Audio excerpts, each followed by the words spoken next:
하나님 말씀 보도록 그렇게 하겠습니다. 하나님 말씀은 49장 8절에서 17절. 하나님 말씀은 49장 8절에서 17절입니다. 우리 같이 한 목소리 읽도록 그렇게 하겠습니다. 유다야, 너의 형제들이 너를 찬양할 것이다. 너는 원수의 멱살을 잡을 것이다. 너희 아버지의 아들들이 내 앞에 무릎을 꿇을 것이다. 유다야, 너는 사자새끼 같을 것이다. 나의 아들아, 너는 움켜인 것을 찢어먹고 굴로 되돌아갈 것이다. 엎드리고 웅크리는 모양이 수사 같기도 하고 암사 같기도 하니 누가 감히 범할 수 있으랴. 임금의 지휘봉이 유다를 떠나지 않고 통치자의 지휘봉이 자손 만대까지 이를 것이다. 권능으로 그 자리에 앉을 분이 오시면 만민이 그에게 순종할 것이다. 그는 나귀를 포도나무에 매며 그 암나귀 새끼를 가장 좋은 포도나무 가지에 맬 것이다. 그는 옷을 포도주에다 빨며 그 겉옷은 포도주의 붉은 즙으로 빨 것이다. 그의 눈은 포도주 빛보다 진하고 그의 이는 우유빛보다 휠 것이다.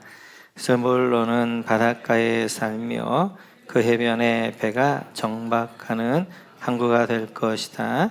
그의 영토는 시도레까지 이를 것이다. 이사갈의 안장 사이에 웅크린 뼈만 남은 나귀 같을 것이다. 살기에 편한 곳을 보거나 안락한 땅을 만나면 어깨를 들이밀어서 짐이나 지고 압제를 받으며 섬기는 노예가 될 것이다. 다는 이스라엘의 한 지파 고시를 독특히 하여 백성을 정의로 다스릴 것이다. 다는 길가에 숨은 뱀 같고 오솔길에서 기다리는 독사 같아서 말 발급을 물어 말에 탄 사람을 뒤로 떨어뜨릴 것이다. 아멘. 지금 저희는 계속해서 창세기 49장을 살펴보고 있습니다. 49장에 보면 12아들에 대한 이제 야곱의 예언이 나오는데요. 그 축복이라고 하기도 하고 그러는데 순서대로가 아닙니다. 12아들, 첫 번째 아들, 12번째 아들까지가 아니라 이제 어머니 순서대로예요. 그래서 야곱의 첫 번째 아내였던 레아의 6아들, 그리고 야곱의 첩이었던 비라와 실바의 아들 4명, 그리고 마지막에 2명은 야곱의 이제 두 번째 아내였던 라헬의 2아들 요셉과 베냐민, 이렇게 구성되어져 있습니다. 지난 시간에 우리가 르우벤, 시므온, 레위를 살펴보면서 르우벤은 능력은 탁월했습니다. 그 능력이 잘 조절되어지지 않아서 그는 마치도 거친 파도 같았다고 그랬어요. 그 유언을 듣게 되어지고 르우벤이 이제 자기 안에, 그러니까 능력이 탁월한 것도 중요하지만 조절할 줄 아는 게 굉장히 중요해요. 그래서 자기를 잘 조절할 줄 알고, 그래서 이제 2인자에 쓰면서 끝까지 하나님 앞에 쓰임받게 되어지는 그런 지파가 되어집니다. 시므온은 이제 그가 세겜에게 분노의 칼을 들었을 때 그 칼은 살인의 무기였습니다. 근데 그 자손들도 시므온 지파도 바알볼에서 이제 미디안 여인과 모압 여인과 함께 음란하게 하면서 그 민족을 찌른 칼이 되어져요. 그래서 그것 때문에 저주가 있어서 24,000명이 전병을 죽게 되어지는 그런 칼이 되어지면서 그는 흩어지게 되어지는, 사라지는 그런 지파가 되어집니다.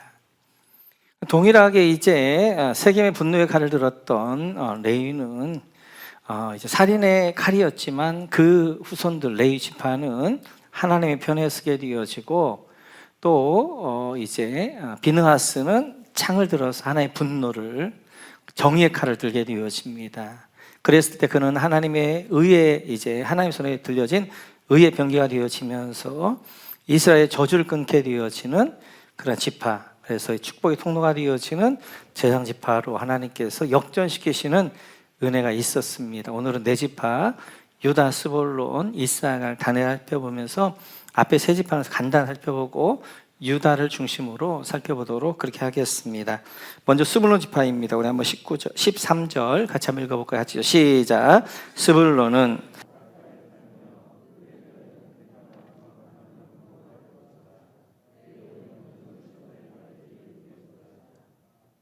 아멘. 네, 스불론 중요한 것이 바닷가 밑줄 그어주시고, 스불론에 동그라미 쳐주시고, 바닷가 밑줄 그어주시고, 해변 밑줄 그어주시고. 스불론은 바닷가에 살 것이고 해변의 벼가 정박한 항구가 될 것이다 라고 이야기해서 아마 이제 스불론 지파가 여호수아 때 땅 분배할 때 기대가 있었을 것 같아요.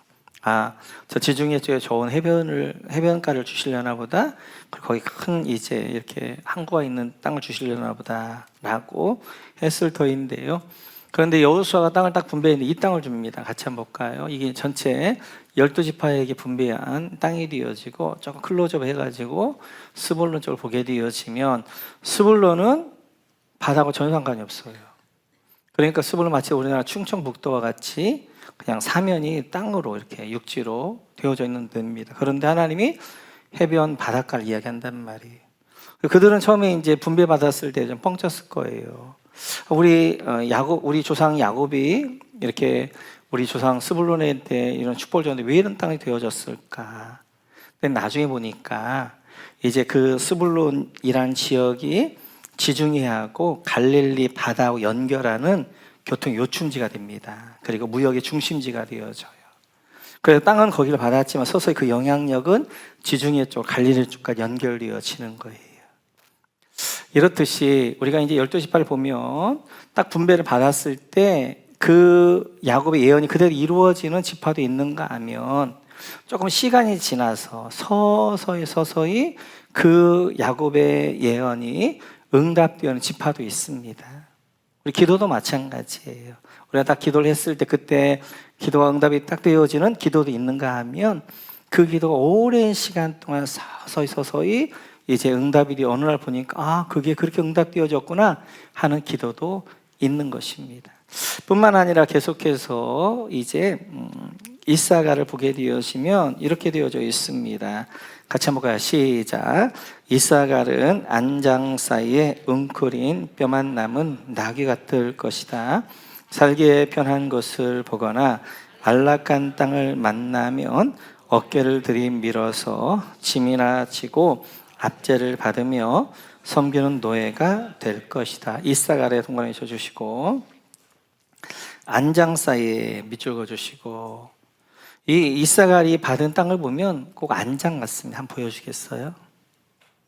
네, 여기에요. 여기 이사갈이 이제 있는데 안장같이 이렇게 뒤집어 보게 되어지면 안장 같은데, 거기 보면 뼈만 남은 나귀 밑줄 그어주시고, 15절 보니까 살기 편한 곳 밑줄 그어주시고, 안락한 땅 밑줄 그어주시고, 압제를 받으며 섬기는 노예 밑줄 그어주시고. 그러니까 이사갈은 이제 그런 거예요. 살기 좋은 땅, 살기 좋은 곳에다 동그라미쳐. 그 이사갈이 받은 땅은 살기 좋은 땅입니다. 안락한 땅입니다. 그런데 그것과 반대로 또 대초에 뭐 하는 거예요? 그 안락한 땅은 편한 곳이면 어깨를 들어 민다는 거예요. 그래서 자기를 어떻게 그 땅을 차지한다는 거예요. 그런데 그가 압제를 받고 섬기는 노예가 될 것이라는 거예요. 아니, 안락한 땅, 편한 땅을 사는데 왜 압제받고 노예가 되어지는가? 이게 잘 매칭이 안 된단 말이에요. 이제 이사갈이 받은 땅은 좁은 땅인데 이스라엘이 가장 좋은 땅을 받습니다. 이스라엘이 이스르엘이라는 평야를 받아요. 그래서 이가 이제 다볼산과 이렇게 길보아산 중심으로 있는 이 이스라엘이라는 이제 평야를 받게 돼요. 여기서 나오는 이제 그런 것들이 이스라엘 전체를 다 먹여 살릴 정도예요. 좋은 땅을 이렇게 받아서 오늘 야곱이 이야기하는 것처럼 좋고 편한 땅을 받습니다. 그런데 역설적으로 넓은 평야이다 보니까 전쟁터예요. 그래가지고 이스라엘에는 6개월 건기가 있습니다. 6개월 건기 동안에는 모든 땅들에 이제 농사도 안 되고 다 죽은 땅이고 메말라 있어요. 그 건기 때 주로 전쟁이 일어나요. 전쟁이. 근데 어디서 있냐면 이스라엘 평야에서. 그래서 다볼산, 모레산, 길보아산 여기 다 있어요. 여기서 이스라엘의 사사기 때 사울시의 전쟁들이 여기 다 일어나는 거예요. 그러니까 이사갈의 그 땅은 좋은 땅이긴 해요. 좋은 땅이다 보니까 어떻게 하는 거예요? 그 땅이 전쟁이 끊이지 않는 땅이 되어지는 것입니다. 이렇듯이 하나님이 좋은 것만 주시지 않아요. 좋은 것에도 나쁜 게 있어요. 그 하나님은 공평하신 하나님이세요. 그래서 때때로 여러분 보시면 한 사람에게 다 몰아주지 않습니다. 어떤 사람이 이게 좋은 거 있는가 하면 이게 좀 안 좋은 게 있고, 이게 서로 있어요. 근데 행복하게 사는 사람과 불행하게 사는 사람은 관점이에요. 불행하게 사는 사람은 9가지 좋은 게 있어도 한 가지 좀 불편한 게 있으면, 이제 한 가지 불평이 있으면 그거 가지고 불평하고 그것 때문에 신경 쓰고 그것 때문에 하다가 진짜 좋은 9가지 인생의 풍성함들 놓치고 인생을 산단 말이에요. 그러나 행복하게 사는 분들은 뭐 한 7가지가 좋은 게 있고 3가지가 안 좋은 게 있어도 7가지 좋은 걸 보면서 감사하며 살아요. 3가지 안 좋은 것들은 내가 감당해야 할 몫인가 보다 생각하고 어떻게 하는 거예요? 그걸 감당해 가는 거예요. 그러니까 삶이 행복해요. 그러다 보니까 7가지 행복이 3가지 이제 어려움들 다 극복해 하는 삶이 된단 말이에요. 우리의 삶이란 것이 그렇게 오래지 않습니다. 그 삶을 늘 불평하면서 늘 없는 것 가지고 허덕이며 살 것인가, 아니면 주신 걸 감사하면서 살 것인가, 그것은 결정의 관점에 따라 다른 거예요. 오늘 마찬가지예요. 이사갈에게 좋은 땅을 줬지만 그 좋은 땅이 반면에 거기가 뭐 하는 거예요? 전쟁터가 되는 거예요. 인생은 다 그렇습니다. 뿐만 아니라 오늘 단에게도 이렇게 말씀하시는데, 단도 한번 볼까요? 단 같이 읽죠. 시작.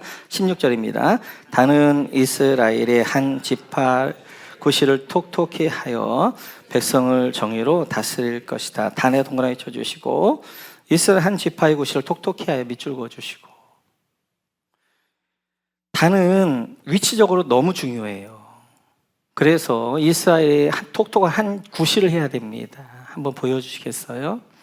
네, 이제 단이 받은 땅은 그 밑에 블레셋이 있어요. 블레셋. 이 블레셋 해안가에 있는데 거기를 감싸고 있단 말이에요. 그렇기 때문에 블레셋을 막는 역할을 하는 거예요. 그리고 이 블레셋이 이제 그 해변에서 어떻게 하는 거예요? 중앙산에서 넘어오면 안 되거든요. 거기를 막는 역할을 하는 거예요. 그러니까 단의 이제 역할은 그 자리에서 어떻게 하냐, 블레셋을 막아내고 블레셋을 멸망시키고 거기 하나님 나라 깃발 꽂는 것이 단이 아들 역할이에요. 그런데 그렇게 좋은 위치, 그런 사명을 주셨습니다. 그런데 오늘 17절에 보면 이렇게 되어져 있어요. 17절 같이 시작. 단은 길가에 숨은 뱀 같고 오솔길에서 기다리는 독사 같아서 말 발굽을 물어 말에 탄 사람을 뒤로 떨어뜨릴 것이다. 숨은 뱀 밑줄 그어주시고, 독사 같아서 밑줄 그어주시고. 이 단은 뱀 같다는 거예요. 독사 같다는, 그래서 무는 자예요. 그래서 말에 탄 사람을 뒤로 떨어뜨릴 것이다. 밑줄 그어주시고. 그래서 말에 탄 사람을 뒤로 떨어뜨리게 되어지는 그런 역할을 한다는 거예요. 그러니까 지금 단에게는 블레셋을 이제 막고 이스라엘 보호하는 그 사명을 줬단 말이에요. 그 줬는데 그들이 어떻게 하는 거예요? 한번 보여주시겠어요? 그들이 사사기 17장 이하를 보면 그들이 저 북쪽 땅으로 이동합니다. 왜냐하면 여기서 블레셋과 함께 있다 보니까 너무 힘든 거예요. 사명 감당하는데 너무 지친 거예요. 그러니까 그들이 정탐꾼을 보내요. 점체 봐서 어디가 좋은 땅이나 봐라. 그랬더니 저기 헐몬산 밑에 단샘이 터지고 막 샘들이 터지고 그래 훌라평야가 있어요. 그곳에 보니까 사람이 없는 거예요. 그래 그곳으로 정하고 단지파가 그리 다 이동해 버립니다. 이동해 버려요. 이제 그러면서 이동하면서 이제 사사기서 18장 이하를 보면 단지파가 사라져요. 그랬더니 그들이 올라 한반도까지 와가지고 단군이 됐다는 거야. 단지파의 군, 임금군, 단이랑 임금이 됐다는 거예요. 아닙니다. 아니에요. 성경을 그렇게 꿰맞추면 안 되는 거예요. 근거 전혀 없어요. 그렇게 그들이 갔을 때는 정말 평화로운 땅이었어요. 물도 풍성했어요. 훌라평지도 있고. 근데 나중에 보니까 그 위에 굉장히 큰 나라가 만들어요. 아람 나라, 시리아라는 나라 만들어지면서 이스라엘로 오는데 통로가 되는 거예요. 완전히 짓밟혀버려요. 그리고 아람과 함께 섞여버려요. 그러니까 없어져 버린단 말이에요. 그러니까 사명의 자리 떠나서 나는 편한 곳에 갈 거야. 편한 곳에 딱 라이스에 갔는데 그때는 편했지. 나중에 보니까 어떻게 하는 거예요? 거기서 다 짓밟히면서 다 섞이면서 흩어져 버리는 거예요. 그래서 단지파가 사라져요. 어디까지 사라지냐면 이제 요한계시록 7장에 보면 입맞은 14만 4천이 나옵니다. 그리고 거기는 한 지파 12,000명씩 입맞은 구원받은 사람 이제 이야기 나오는데 그 12지파 중에 한 지파가 들어가고요. 그리고 한 지파가 빠집니다. 들어간 지파는 레위 지파가 들어가요. 빠지는 지파는 단 지파가 빠져요. 하나님의 생명체에서 지워지는 거예요. 입맞은 사람들이 하나님 나라에 들어간 자들인데 하나님 나라에 들어가지 못하는 거예요. 그래서 단지파가 용의 7장에서는 단지파가 사라져버려요. 마찬가지입니다. 우리가 사명 감당하는 거 힘겹죠. 힘들죠. 우리는 내가 지켜야 할 자리가 있는 거예요. 자리가. 근데 그 자리를 내가 떠나서 편한 곳으로 가면 좋을 것 같은데 사실은 그 사명의 자리가 나를 지켜주는 거예요. 영적으로. 그래서 그 자리를 떠나서 라이스로 갔는데 거기서 어떻게 하는 거예요? 거기서 그냥 편해서 그냥 그러면 번창한 지파를 이뤘느냐? 아닙니다. 그냥 섞여버리게 되어지면서 어떻게 하는 거예요? 그냥 거기서 사라져버린단 말이에요. 사명이 우리는 때때로 힘들고 힘겹기도 해요. 그런데 그 사명이 우리를 지켜주는 거예요.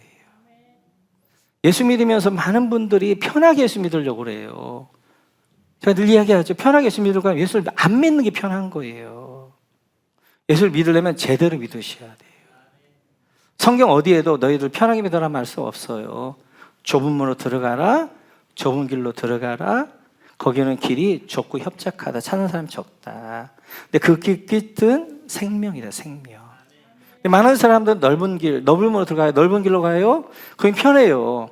근데 그 끝은 사망 멸망이다 라고 말씀하시는 거예요. 그러니까 여러분 우리 안에 사명이 우리를 살리는 생명입니다. 생명. 사명이기 때문에 내가 더 하나님 앞에 엎드리게 되어지고 사명이 때문에 더 기도하게 되어지고 사명이 있기 때문에 더 말씀 앞에 나가게 되어지고 그렇게 되어지는 거예요. 오늘 사명의 자리를 떠났던 단지파 결국 사라지고 요한계시록 7장에 보면 하나님 나라도 유업으로 받지 못하는 그러한 사람이 되어지는 거예요. 어찌하든지 끝까지 우리의 사명의 자리를 잘 지켜가는 여러분 모두가 되시기를 주님의 이름으로 축원합니다. 그러면서 근데 이제 이렇게 사명의 자리를 잘 지켜갔던 지파가 하나 있습니다. 그 지파가 바로 유다 지파인데요. 우리 같이 한번 유다 지파에 살펴볼 것입니다. 8절 같이 한번 읽어가. 시작. 유다야, 너의 형제들이 너를 찬양할 것이다. 너는 원수의 멱살을 잡을 것이다. 너의 아버지의 아들들이 내 앞에 무릎을 꿇을 것이다. 유다에다 동그라미 쳐주시고, 너의 형제들 너를 찬양할 것이다. 밑줄 그어주시고, 유다는 이름이 찬양이란 말이에요. 찬송. 그래서 이제 형제들 찬양할 것이다. 그러면서 10절에 이렇게 이야기합니다. 10절 같이 읽어요. 시작. 임금의 주의봉이 유다를 떠나지 않고 통치자의 주의봉이 자손 만대까지 이를 것이다. 권능으로 그 자리에 앉을 분이 오시면 만민이 그에게 순종할 것이다. 여러분, 임금의 주의봉 유다를 떠나지 않고 밑줄 그어주시고, 유다에게는 임금의 주의봉 바로 왕의 지파가 된다는 거예요. 그래서 나중에 보니까 유다 지파였던 다윗이 왕이 되어지면서 바로 다윗 왕조가 유다 지파가 되어지는 거죠. 그 옆에 보면 통치자의 주의봉이 자손 만대까지 밑줄 그어주시고, 이렇게 임금의 주의봉이 자손 만대까지 있다는 거예요. 이 말은 뭐냐면 만 왕의 왕이 나올 것이라는 거예요. 영원한 왕이 나올 것이다. 근데 그 영원한 왕이 누구예요? 바로 메시아. 그래서 유다를 통하여서 왕의 지파가 될 것이고 유다를 통하여서 메시아가 나올 것이다 라고 말씀하셔요. 유다 지파의 영적인 축복을 이야기하죠. 10절에서는. 11절에서는 이렇게 이야기합니다. 같이 읽을까요? 시작. 그는 나귀를 포도나무에 매며 그 암나귀 새끼를 가장 좋은 포도나무 가지에 맬 것이다. 그는 옷을 포도나무에다 빨며 그곳은 포도의 붉은 즙으로 빨 것이다. 나무를 포도나무에 매며 밑줄 주시고, 나귀를 포도나무에 매는 사람이 없어요. 왜냐하면 이제 나귀는 힘이 좋잖아요. 그러니까 튼튼한 거에다가 이제 이렇게 매야 된단 말이에요. 그런데 눈에 보이는 게 다 포도나무야. 다른 나무가 없는 거예요. 그러니까 포도나무에다가 맬 수밖에 없어요. 근데 포도나무에 매면 이게 막 나귀가 움직이잖아요. 그러면 포도에 다 떨어지잖아요. 그러니까 포도가 흔천만전한 거예요. 너무너무 풍성한 거예요. 풍성한 거. 그리고 여러분 밑에 줄 옷을 포도주에다 빨며 밑줄 그어주시고, 포도주가 얼마나 많은지 물보다 더 많은 거예요. 옷은 물에다 빨아야 되잖아요. 근데 물에다 빨지 않고 포도주에 빨 정도로 그렇게 포도주가 많은 거예요. 그러니까 11절은 육적 축복이에요. 육적 축복. 오늘 보게 되어지면 28절 한번 보시겠어요? 제가 위에다 안 했는데 28절 보시면 같이 시작. 이들은 모두 이스라엘 12지파이다. 이것은 그들의 아버지가 그들을 축복할 때 한 말이다. 그 아들 하나에게 알맞게 축복하였다. 아들 하나에게 알맞게 비추고 그냥 야곱이 자기 축복을 한 게 아니라 아들이 향한 거에 따라서 어떻게 알맞게 한 거예요. 그러니까 야곱은 아들들을 잘 지켜본 거예요. 아들들 잘 아는 거죠. 12아들이니까 n분의 1이 하지 않았어요. 행한 대로. 그래서 지금 오늘 이제 유다를 축복할 때에도 다른 아들 보세요. 전혀 다르게 유다에게는 엄청난 축복이란 말이에요. 우리가 딱 봐도 이게 너무너무 큰 축복인데, 영적으로 왕의 지파고 메시아가 나오는 지파, 육적으로 포도나무와 포도주가 가득한 그런 풍성함, 영육의 축복을 받았단 말이에요. 저는 유다 지파가 왜 이런 복을 받아야 되는가, 저는 조금 이해가 안 되어졌어요. 그런데 이제 이번에 제가 창세기 강의를 하면서 유다에 대한 새로운 발견이에요. 예전에 제가 창세기 강의할 때는 야곱과 요셉 중심이었거든요. 대부분 야곱과 요셉 중심으로 창세기 후반부를 보는데, 제가 많이 했던 것이 40장부터예요. 대부분 40장에 대충 넘어가는데 40장부터 유다가 행한 일들이 나와요. 왜냐하면 창세기 38장에서의 유다의 모습은 강렬해요. 그런 유다가 어떻게 왕의 지파의 조상이 되어지고 메시아 지파의 조상이 되어지고 영적 육적 축복을 받는 장자가 되나, 이런 이제 생각이 있었는데, 유다를 자세하게 살펴보니까 알맞게 행한 대로예요. 유다가 그 행위를 했기 때문에 그렇게 축복해 주는 거예요. 그러면 유다의 인생을 이제 터냈던, 그의 인생에 A와 B와 같이 나누는 사건이 있었죠. 그 사건이 창세기 38장입니다. 창세기 38장 이전과 이후는 유다의 삶이 완전히 달라져요. 38장에 보게 되어져 유다의 이제 그런 행한 일들이 나오는데, 유다가 아버지 야곱 공동체, 믿음의 공동체를 떠납니다. 그래서 세상과 섞여요. 그래서 가나안 사람의 딸 수아를 어떻게 하는 거예요? 아내로 맞이해요. 그러니까 가나안과 함께 유다가 섞이잖아요. 그러면서 아들 셋을 낳았습니다. 엘, 오난, 그리고 셀라.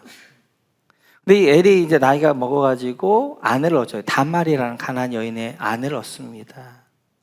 근데 이제 엘이 범죄해서 하나님 이제 그가 죽어요. 그러니까 이스라엘에는 이제 유대에는 형사 취수 제도가 있잖아요. 고엘 제도가. 그러니까 이 다말을 둘째 아들인 이제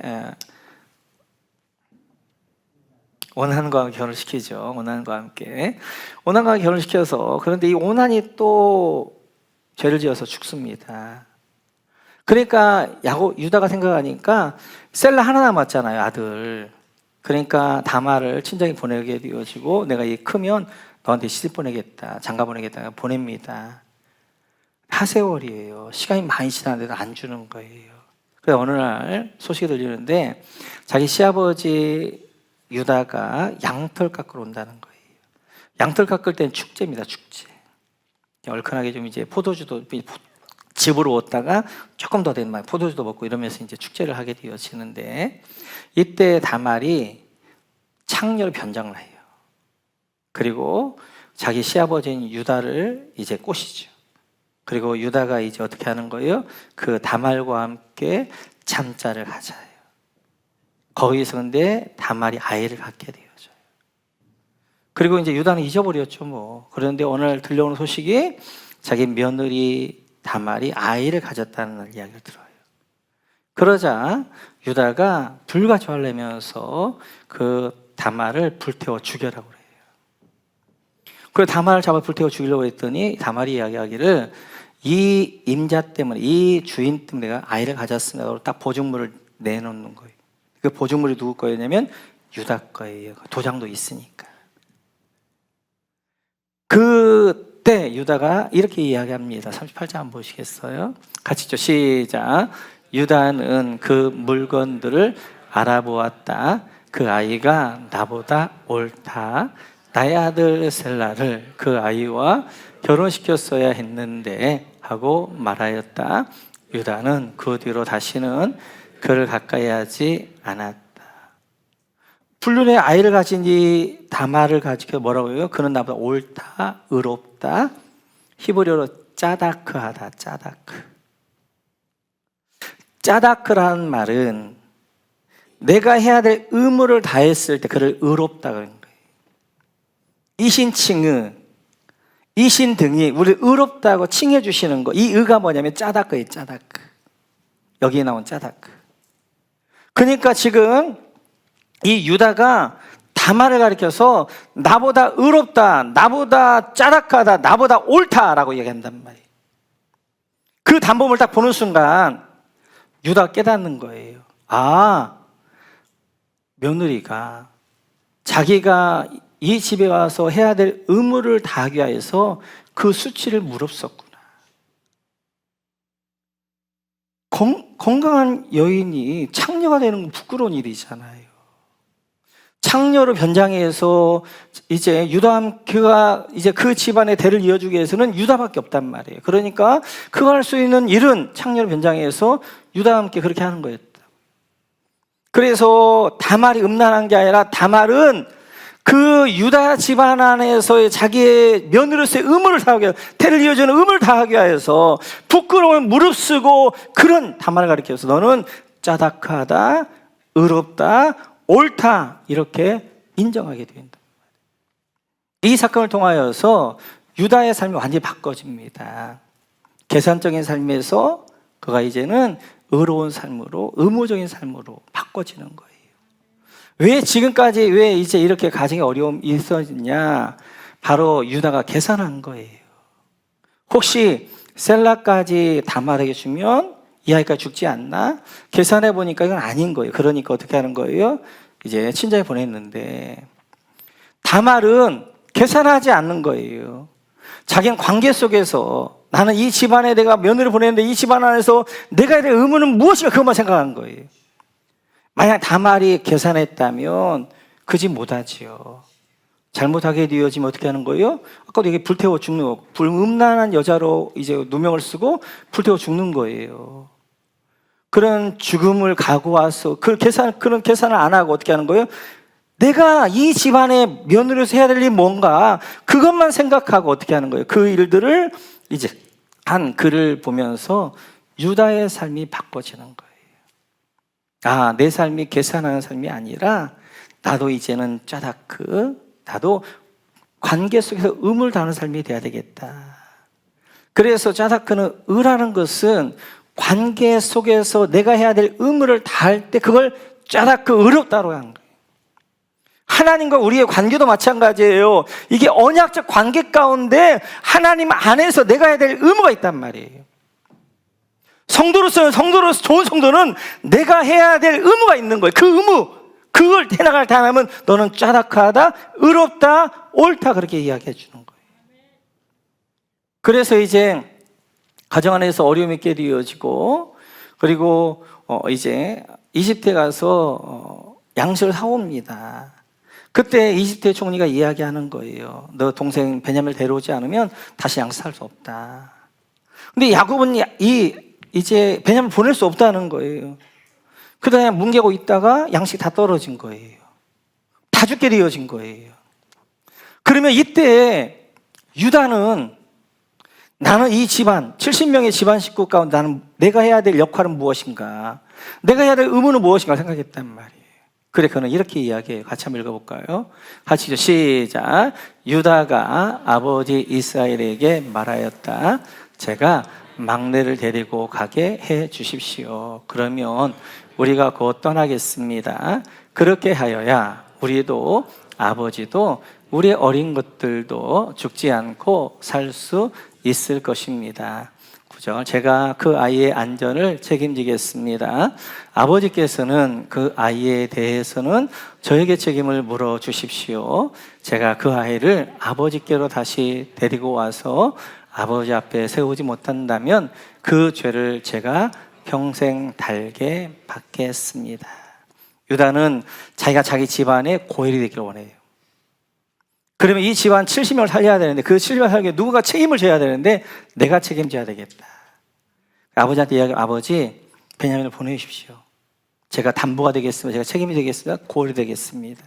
이해가 못 돌아오면 제가 책임지겠습니다 라고 이야기한단 말이에요. 계산했다면 그냥 가만히 있으면 되는 거예요. 큰아들 루벤도 있으니까.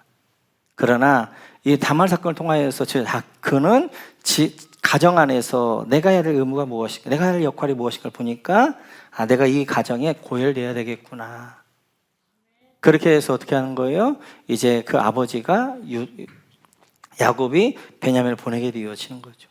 베냐민을 갔는데 또 거기 가서 이제 은잔을 훔쳤다고 해가지고 은잔 테스트를 요셉이 했는데 은잔을 훔쳤다고 그래가지고 베냐민이 이제 종이 되게 생긴 거예요. 그때 유다는 또 이렇게 합니다. 같이 한번 볼까요? 같이 시작.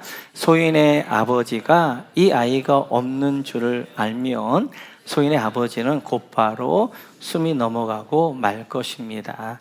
일이 이렇게 되면 어른의 종들은 결국 백발이 성성한 아버지를 슬퍼하며 돌아가시도록 만든 꼴이 되고 맙니다. 32절. 어른의 종인 제가 소인의 아버지에게 그 아이를 안전하게 다시 데리고 오겠다는 책임을 지고 나섰습니다. 만일 이 아이를 아버지에게 다시 데리고 돌아가지 못하면 소인이 아버지 앞에서 평생 그 죄를 달게 받겠다고 다짐하고 왔습니다. 그러니 저 아이 대신에 소인을 주인 어른의 종으로 삼아 여기에 머물러 있게 해주시고 저 아이는 그 형들과 함께 돌려보내 주시기를 바랍니다. 이 베냐민이 잡혔단 말이에요. 베냐민이 잡혔을 때 이제 이 유다는 아버지와 관계 가운데 내가 해야 될 의무가 무엇인가, 내가 해야 될 역할이 무엇인가, 동생 베냐민과의 관계 가운데 내가 해야 될 역할이 무엇인가를 생각하게 되어져요. 그랬더니 내가 이 아이의 고혈 되어져야 되겠구나. 내가 이 아이 대신 내가 종이 되겠다고 해야 되겠구나. 그래서 이제 총리를 찾아 말합니다. 이 아이 돌려보내지 않으면 우리 아버지 죽습니다. 우리 아버지 죽는 거 아들로 볼 수 없습니다. 그리고 이 아이를 위하여서도 제가 종이 되겠습니다. 저희가 종이 되어지고 풀어주십시오 라고 하게 되어져요. 그러니까 그 이제 38장 이후에 다시 야곱 공동체를 떠났던 이제 이 유다가 다시 야곱 공동체에 들어온단 말이에요. 야곱 공동체 안에서, 야곱 가족 안에서 내가 해야 될 역할이 무엇인가, 내가 해야 될 의무가 무엇인가를 그 다음부터 바라보면서 그 행동들을 그 역할과 그 다음에 의무 가운데 해나간단 말이에요. 그러한 유다를 알기에 오늘 야곱이 죽으면서 어떻게 하는 거예요? 마지막으로 그 아들에게, 이 아들에게 영적인 축복, 육적인 축복을 다 준단 말이에요. 믿음으로 사는 게 다른 게 아니에요. 하나님과의 관계 가운데 내가 해야 될 의무가 있는 거예요. 하나님이 해야 될 의무는 우리를 책임지시는 거예요. 그거에 대해 하나님은 신실하게 하신단 말이에요. 신부로서 내가 해야 될 의무가 있는 거예요. 그 공동체가 내가 해야 될 역할의 의무가 있는 거예요. 그 일을 해나가는 것, 그게 짜다 의로운 거예요. 그런 유다를 이제 야곱이 영적 축복을 마음껏 주게 되어지는 거예요. 그러면 유다는 이렇게 축복을 받았어요. 그런데 보니까 유다가 받은 축복보다 유다 지파가 받은 축복이 더 커요. 더 커. 왜 그런가? 오늘 야곱이 또 이렇게 유언합니다. 예언하는데요. 우리 같이 한번 9절 볼까요? 9절 같이 읽죠. 시작. 유다야, 너는 사자 새끼 같을 것이다. 나의 아들아, 너는 움킨 것을 찢어먹고 글로 되돌아갈 것이다. 엎드리고 움키는 모양이 수사자 같기도 하고 암사자 같기도 하니 누가 감히 범할 수 있으랴. 너는 사자 새끼 같을 것이다. 밑줄 그어주시고, 유다 지파의 이미지는 사자예요. 네 자손들은 사자 새끼들이야. 사자 새끼들. 근데 이 사자 새끼가 어떻게 하냐 보니까 움킨 걸 찢어먹고 밑줄 그어주시고, 유다에게 준 축복을 이들이 다 먹어요. 그 후손들이 유다에게 준 영적 축복, 육적 축복을 다 누리는 거예요. 다 찢어 먹는 거예요. 그리고 그들은 또 어떻게 하는 거예요? 이제 엎드리고 웅크린 모양의 수사자 같고, 거기에 만족하지 않고 더 어떻게 하는 거예요? 더 가지기 위해서, 영적 욕심에 대해 더 가지기 위해서 웅크리고 어떻게 하는 거예요? 기회만 있으면 그걸 먹겠다고 하는 거예요. 그러니까 유다도 대단하지만 그 유다의 후손들은, 유다 지파들은 유다에 받은 복으로 끝내는 게 아니라 더 큰 복을 받겠다는 거예요. 영적 욕심이 있는 거예요. 거룩한 욕심이 있는 거예요. 그래서 유다가 받은 것보다 갈수록 유다 지파는 더 큰 복을 받게 되어지고, 여호수아가 땅을 분배할 때 보면 이스라엘 3분의 1을 유다 지파가 받습니다. 뿐만 아니라 그 내용도 좋아요. 헤브론, 베들레헴, 브레시바가 다 그 안에 있단 말이에요. 너무 크니까 됐습니다. 그래서 한쪽을 남겨줘요. 시몬 지파 살 정도 남겨주는데도 그 나머지 땅이 워낙 큰 거예요. 워낙 큰 거.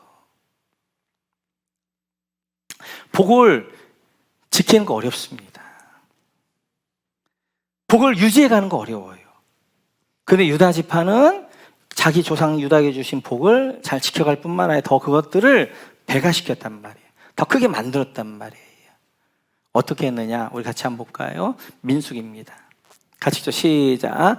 제2년 둘째 달 그 달 20일에 증거궤가 보관된 그 성막에서 비로소 구름이 거쳤다. 이스라엘 자손은 시내 광야를 떠나서 구름이 바란 광야에 머물 때까지 여러 곳을 거쳐 행군을 계속하였다.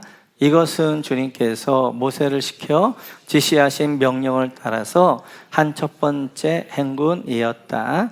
맨 앞에는 유다 자손이 진의 부대의 길을 앞세우고 부대별로 정렬하여 출발하였다. 유다 부대는 아미나답의 아들 나손이 이끌었다. 아멘. 미순길은 이동이다잖아요. 이동이다.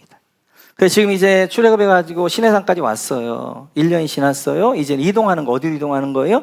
바란과에 가데스바네아에 이동하는 거예요. 그 이동할 때부터는 이제 어떻게 해요? 체계가 세우는 거예요.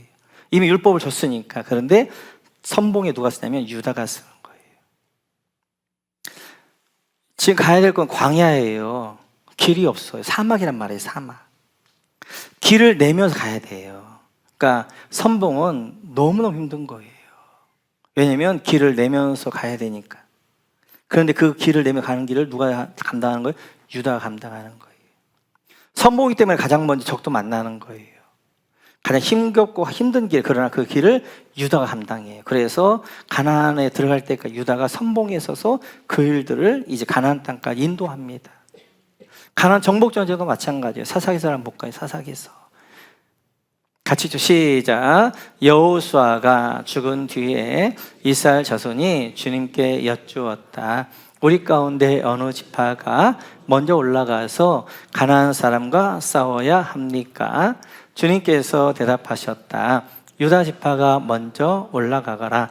내가 그 땅을 유다 지파의 손에 넘겨주었다. 아멘. 가나안 땅 점령할 때도 마찬가지예요. 여호수아 죽은 다음에 이제 리더가 없으니까 하나님 묻습니다. 누가 올라가야 됩니까? 유다 지파가 올라가. 유다 지파가 선봉에서 올라가서 정복 전쟁을 마무리하게 되어져요. 이렇듯이 유다의 축복을 유다 지파는 더 크게 이제 확장해 갔는데, 유다 지파는 자기 조상 유다에 주신 축복으로 만족하지 않았어요. 자기들 해야 할 사명은 그 축복을 잘 간직할 뿐만 아니라 그 축복을 더 크게 만들어내는 것, 이것이 바로 그들이 해야 될 역할이었단 말이에요. 그래서 그는 어떻게 하는 거예요? 유다가 축복을 받았으니까 좀 중간에 있어도 되잖아. 그러면 잘 지켜가야 되겠다 하면 되잖아요. 그러지 않았어요. 그들은 선봉에서 어떻게 하는 거예요? 더 앞으로 더 큰 축복을 향하여서 나갔단 말이에요. 마찬가지입니다. 나는 이 정도면 됐어. 딱 이 정도 믿으면 됐어. 그런 순간 영적인 것은요, 딱 내가 안도하는 순간 영적으로 툭 떨어지는 거예요. 영적으로 늘 깨어서 어떻게 하는 거예요? 한 걸음 한 걸음 앞으로 나가셔야 되는 거예요. 앞으로 나가셔야 되는 거예요. 특별히 이제 이 유다의 축복을 받은 유다 지파가 그럴 수 있었던 것은, 예수 믿는 부모님이 계신 분들은 복 받은 거예요. 제가 이야기했던 것처럼 아브라함보다 이삭보다 야곱이 더 축복을 받았는데 왜 그랬을까? 훨씬 믿음은 더 아브라함이 좋았단 말이에요. 왜 그랬나 보니까 아브라함의 복이 어떻게 하는 거예요? 이삭에게. 그래서 야곱은 아브라함과 이삭의 복이 야곱에게. 그러니까 더 크게. 그리고 그 자녀들 어떻게 하는, 아브라함의 복, 이삭의 복, 야곱의 복이 해서 그래서 요셉과 유다에서 터진 거죠. 그것이 확장된 거죠. 그래서 믿음의 부모님들이 있는 그 유산을 여러분들이 잘 물려받아야 돼요. 그 축복을 내가 잘 물려받고, 그 축복을 내가 어떻게 하는 거예요? 이제 선봉에 서가지고, 유다 지파의 선봉에 서서 내가 더 큰 축복을 만들어야 되겠다. 영적인 욕심이 있어야 된단 말이에요. 내가 처음인 분들은 아브라함을 생각하셔야 돼요. 아브라함처럼 개척자가 되어져가지고, 나는 그런 개척자가 되어진다 할지라도 내 자녀들 이삭과 같이 야곱과 같이 축복의 자녀, 축복의 후손이 되어야 되겠다라는 마음으로 그 개척을 여러분들이 아브라함처럼 믿음으로 이제 이삭을 드린 것처럼 드릴 때, 그때 그 유산들이 믿음으로 흘러가게 되어지는 거예요. 성도 여러분, 하나님은 신실하신 분이십니다. 행한 대로 갚으시는 거예요. 그래서 각자에 알맞게 복을 주시는 거예요. 그래서 때때로 즉세 주시면 서서 주시기도 하시고, 오늘 유다에게는 행한 대로 그 유다 지파가 그렇게 이제 선봉에서 그 일을 감당할 때 그 유다 지파에 더 큰 축복을 줬던 것처럼, 우리가 지금에 만족하지 말고 더 복을 향하여서, 하나님의 은혜를 향하여서 영적인 이제 우리 사자가 되어져서 웅크린 자와 같이 하나님의 축복을 위해서는 달려나갈 수 있는, 선봉에 설 수 있는 여러분 모두가 되시기를 주님의 이름으로 축원합니다.